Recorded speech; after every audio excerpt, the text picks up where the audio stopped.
Assalamualaikum warahmatullahi wabarakatuh. Waalaikumsalam warahmatullahi wabarakatuh. Perkenalkan, nama saya Wildan Turanto, absen 36 kelas 12-3. Maksud saya di sini membentuk forum wawancara, yaitu untuk mengetahui seputar topik-topik tentang kejadian krisis moneter tahun 98. Di sini saya bersama ayah saya, namanya Gus Purwanto. Langsung saja untuk pertanyaan pertama. Pekerjaan atau profesi ayah waktu tahun 98 itu apa? Waktu 98 itu pelajar SMK kelas 3 ya. Waktu itu udah mau lulus gitu. Kelas 3 SMK. SMK Negeri 2. Kalau sekarang SMK Negeri 2 ya. Itu STM 1 ya. STM 1 yang di Manahan itu. Oh ya. Lalu pertanyaan yang kedua, keadaan di 98 itu gimana? Contohnya kayak kerusakannya, apa penjarahannya atau kekerasannya? Ya itu jadi itu rangkaian Mas. Jadi kejadiannya itu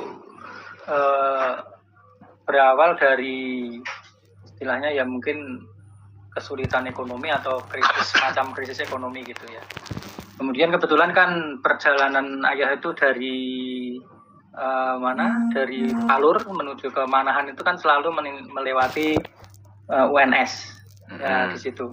Tapi sebelum kejadian demo itu ya, sebelumnya ada demo itu memang sudah situasi di bus itu dulu kan naiknya bus kota itu ya.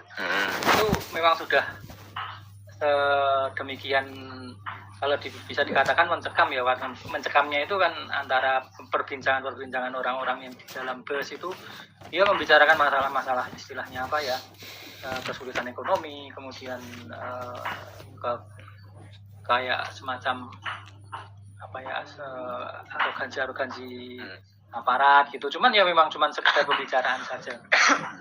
Itulah. Jadi kemudian semakin mendekati ke era 98 yang bulan Mei itu setiap lewat kampus pasti ada demo gitu. Cuman yang intinya gulingkan pemerintah dan lain sebagainya gitu. Yang pada saat itu mungkin ayah sendiri itu pesimis dalam artian rezim pada saat itu tetap sangat kuat. Dari segi militer kuat, kemudian dari segi soliditas pemerintah itu kuat. Jadi kalau untuk sekedar digulingkan dengan demo seperti itu kok mustahil gitu ya waktu itu gitu. Ya mungkin seperti itulah kira-kira suasananya di bulan Mei ya. Sebelum Mei juga, Mei itu sudah mulai kelihatan sebenarnya problem-problemnya. Oke, berarti kalau lanjut ke pertanyaan ketiga, menurut ayah perbandingan zamannya Soeharto sama zaman sekarang tuh gimana? Lebih baik yang mana? Sama alasannya apa? Sebentar. Perbandingan yang mungkin kita bisa, kan setelah era Soeharto itu ada era reformasi. Kemudian beberapa era reformasi itu sudah memasuki ke beberapa penguasa ya. Di antaranya awal reformasi itu Gus Dur kalau nggak salah. Awal reformasi itu Gus Dur, kemudian Mega, kemudian siapa itu? Megawati, kemudian SBY. SBY, kemudian Jokowi itu. Kalau menurut pendapat ayah pribadi ini ya gini. Jadi pada waktu terjadinya reformasi itu eranya Habibie, itu kan transisi ya. Dari transisi itu istilahnya hanya sekedar meminimalisir kekacauan atau chaos yang karena sudah terjadi chaos kan 98 itu chaos banget gitu. Kemudian terjadi transisi kekuasaan itu oleh Habibie, itu hanya meredakan saja gitu. Kemudian di eranya siapa? Setelah eranya Habibie, kemudian pemilihan langsung itu pemilihan ya oleh MPR itu Gus Dur. Gus Dur itu ya keterbukaan semakin terbuka gitu. Jadi intinya ke arah Gus Dur itu semakin terbuka. Tapi ya masih tetap aja. Kalau menurut saya belum bisa dengan keterbukaan yang diberikan itu justru menjadikan masyarakat itu nggak siap. Kan sudah lama sekali ya, sekarang mungkin 32 tahun itu secara pemerintahan itu diatur sendiri oleh pemerintah, tertutup, ya manut aja seperti apa. Kemudian dikasih menang, ya ternyata dikasih kebebasan mereka malah justru semakin bebas gitu. Jadi indikasinya semakin bebas apa? Indikasinya semakin bebas semuanya itu kayak loss gitu. Jadi kayak media-media itu juga sudah tidak terfilter ya gambar. Kalau di era Gus Dur itu muncul banyak sekali media-media klenik ya kayak Cosmo. Saya pernah lihat karena pernah itu terjual bebas. Cosmo yang klenik membahas masalah klenik, kemudian majalah-majalah kayak dewasa itu banyak gampang terpapar di situ. Itu era-eranya Gus Dur, era Megawati. Kalau di eranya SBY itu ya mungkin sudah agak teratur, tapi yang udah mulai membangun lah istilahnya. Udah agak membangun ya, walaupun demikian belum bisa kembali seperti eranya istilahnya kejayaan ekonomi di zamannya Pak Harto gitu. Nah, di eranya Jokowi itu kok saya rasa seperti kembali kepada eranya Soeharto, cuman di branding dengan nama berbeda gitu loh. Menurut saya ya dari cara memimpin itu hampir mirip, bahkan seperti copy paste-nya eranya Pak Harto gitu. Banyak yang mirip lah, mungkin bisa dielaborasi nanti, dicek lagi, itu banyak seperti itu. Nah, kalau sekarang ini saya mungkin sudah mulai agak senang karena pemerintah sekarang itu sudah mulai memperhatikan soal pendidikan ya. Iya, pendidikan ya. Contohnya kalau kayak Pak Prabowo itu kemarin saya lihat itu ada yang dihadiahi beasiswa kayak gitu-gitu.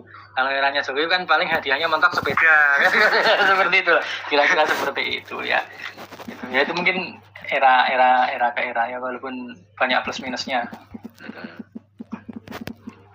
Lanjut, pertanyaan tentang demo. Menurut saya boleh apa enggak kayak demo mahasiswa pas 98 itu? Demo itu boleh. Jadi tapi gini, kalau eranya 98 itu pada prinsipnya kan demo itu dilarang. Jadi aturan demo itu tidak ada. Jadi orang demo itu melanggar aturan, jadi mesti diberangus gitu loh. Mesti diberangus. Ini konteksnya demo 98 berarti ya? Iya, kayak 98. Nah, kayak 98 itu kalau aturannya itu kan nggak ada lah. Setelah reformasi itu dibikinlah peraturan, istilahnya demo itu berarti menyampaikan aspirasi di muka publik, itu diperbolehkan. Ya menurut saya ya memang boleh, tetapi sesuai koridor dalam artian ini demo dan ada aturannya ya, dalam artian demo jam sekian dan jam sekian, kemudian menyampaikan aspirasi dengan jelas, bukan dengan anarkis gitu loh. Nah, kalau kemarin sampai terjadian anarkis itu ya salah, yang salah anarkisnya, demonya nggak salah, betul. Dan malah justru memang dengan demo seperti itu kita bisa lebih mendorong atau mengeksplor, bahkan semua orang itu bisa berbicara, kemudian menyampaikan aspirasi, walaupun konteksnya di jalanan gitu loh. Karena apa? Karena harusnya kan memang menyampaikan aspirasi itu di gedung dewan. Tapi kan sudah tidak mungkin ya. Saat ini, waktu itu sudah tidak mungkin untuk masuk ke dewan. Jangankan menyampaikan aspirasi, masuk ke pintu dewan aja nggak bisa. Gitu. Tapi mungkin kalau ada kenalan dewan itu juga sudah Iya, sudah yang diambil manfaatnya aja, paling yang ngasih bantuan gitu, mentok-mentok sampai segitu aja dulu. Makanya tidak bisa maju gitu. Iya. Ada lagi? Udah sih ya.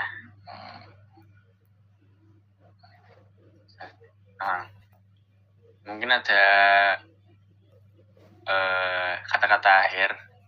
Oh ya, closing statementnya yaitu kalau menurut saya ini harus sebagai anak muda itu harus melek politik ya. Jadi tidak boleh tidak paham soal politik, karena sebuah aturan itu kalau tidak ditegakkan itu juga percuma gitu. Nah, tanpa adanya, itu aturan-aturan itu kan adanya di bidang politik. Kita nggak bisa istilahnya cuek karmu lah. Yang penting saya kerja dan lain sebagainya.